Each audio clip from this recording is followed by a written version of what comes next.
ఈరోజు ఒక ప్రాముఖ్యమైనటువంటి రోజు.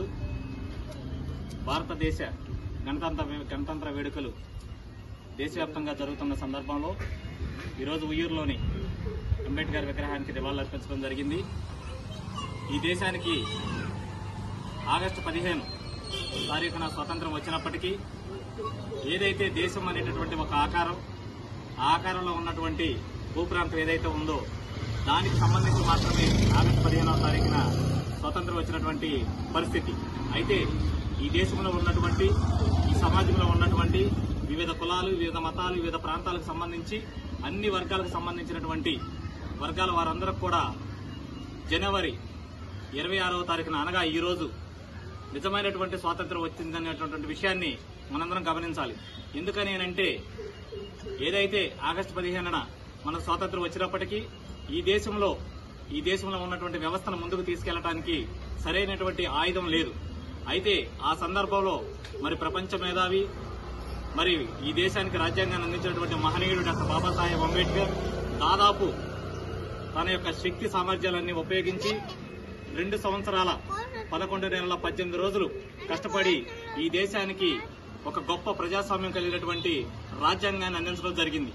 ఆ యొక్క రాజ్యాంగాన్ని ఏదైతే ఈ రోజున జనవరి 26వ తారీఖున రిపబ్లిక్ డే సందర్భంగా గణతంత్ర వేడుకలు జరుపుకుంటా ఉన్నామో ఈ రోజు నుంచి ఆ రాజ్యాంగం అమల్లోకి రావడం జరిగింది.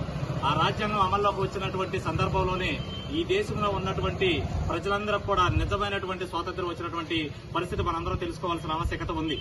ఆ రోజు నుంచి ఏదైతే జనవరి 26వ తారీఖున డాక్టర్ బాబాసాహెబ్ అంబేద్కర్ రాజ్యాంగాన్ని అందించిన తరువాత ఆ రాజ్యాంగం అమల్లోకి వచ్చినటువంటి ఈ సందర్భంగా ఈ దేశంలో ఉన్నటువంటి ప్రజలందరూ కూడా స్వేచ్ఛ, సమానత్వం, సౌభ్రాతృత్వం అనేటటువంటి అంశాలన్నిటి కూడా పరిగణలో తీసుకుని ఒక వ్యక్తి, అది ఏ కులమైనా, ఏ మతమైనా, ఏ ప్రాంతమైనా, ఆ రాజ్యాంగంలో కల్పించినటువంటి హక్కుల ద్వారా స్వేచ్ఛగా బతకడానికి అవకాశం కలిగింది. కాబట్టి ఈ రోజున నిజమైనటువంటి స్వాతంత్ర్యం ఏదైనా ఉంది అనంటే అది భారత రాజ్యాంగం ద్వారా డాక్టర్ బాబాసాహెబ్ అంబేద్కర్ కల్పించినటువంటి రాజ్యాంగంలోని అంశం ద్వారా ఈ రోజున ఈ దేశంలో ఉన్నటువంటి ప్రజలందరూ కూడా స్వాతంత్ర్యం వచ్చినటువంటి పరిస్థితి మనం చూడాలి. అయితే ఈ రోజున ఈ గణతంత్ర వేడుకలకు సంబంధించి, ఈ రిపబ్లిక్ డేకి సంబంధించి ఈ కార్యక్రమాలకు సంబంధం లేనటువంటి వ్యక్తుల యొక్క చిత్రపటాలను కొంతమందిని పెట్టి ఈ దేశంలో ఉన్నటువంటి రాజకీయ వ్యవస్థ, ఆర్ఎస్ఎస్ భావజాలం ఉన్నటువంటి వ్యక్తులు వాళ్ళని హైప్ చేయాలని చూస్తున్నటువంటి పరిస్థితి. కానీ ఈ రోజున భారతదేశంలో పుట్టినటువంటి ప్రతి వ్యక్తి నిజంగా తన మనస్ఫూర్తిగా